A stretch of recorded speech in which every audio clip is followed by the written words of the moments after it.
সিলেটে বাড়ছে সুরমার পানি, বাড়ছে আতঙ্ক। প্রতি রাতই আতঙ্কের মধ্য দিয়ে পার করছেন নগরবাসী।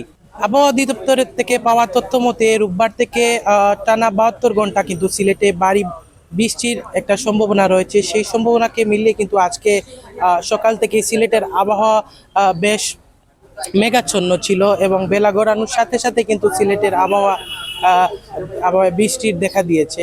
এবং আমরা যেমনটা কথা বলছিলাম সিলেট সিটি কর্পোরেশনের দায়িত্বশীলদের সাথে, প্রধান নির্বাহী কর্মকর্তা রোজাই রাফিন আমাদেরকে জানিয়েছিলেন বন্যার পূর্বাভাস রয়েছে সিলেটে, যার ফলে কিন্তু সিটি কর্পোরেশনের পক্ষ থেকে নগরে যে ড্রেনেজ ব্যবস্থা রয়েছে সেগুলো পরিষ্কার করা হচ্ছে এবং বিশেষ করে পাহাড়ি যে উঁচু জায়গাগুলো রয়েছে সেখানেও তারা একটা সতর্কতা জারি করছেন।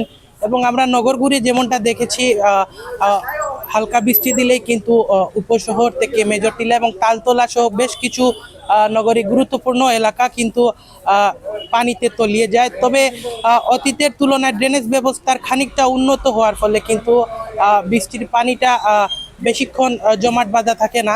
এবং আমরা কয়েকজন স্থানীয়দের সাথে কথা বলার চেষ্টা করেছিলাম 22-এর বন্যার পরবর্তী সময়ে কিন্তু তারা যে ভোগান্তি পোহাতে হয়েছে, এবারও তারা এমনটা আশঙ্কা করছেন। বৃষ্টি তো ভাই প্রতিবারই হয়, গতবার তো হইলো ভাই গলাই মাখানি।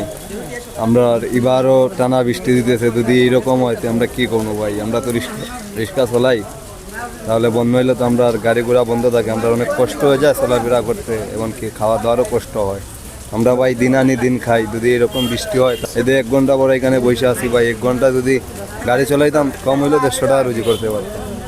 আজ 4-5 দিন পরে টানা বৃষ্টি দিতেছে, এরকম যদি হয় ভাই আমরা খামু কীভাবে আর চলবো কীভাবে?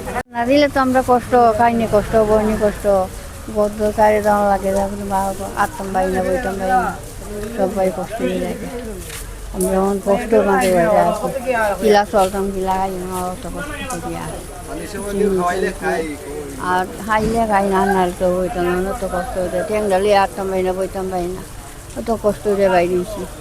ও না বই দিচ্ছি, বৃষ্টি ঘরে দিকে আমরা এনে বই দিচ্ছি। আমরা ঘর বাড়ি ঘর দর সাইডে দেওয়ান লাগে, খাওয়া দাওয়ার কষ্ট করার লাগে।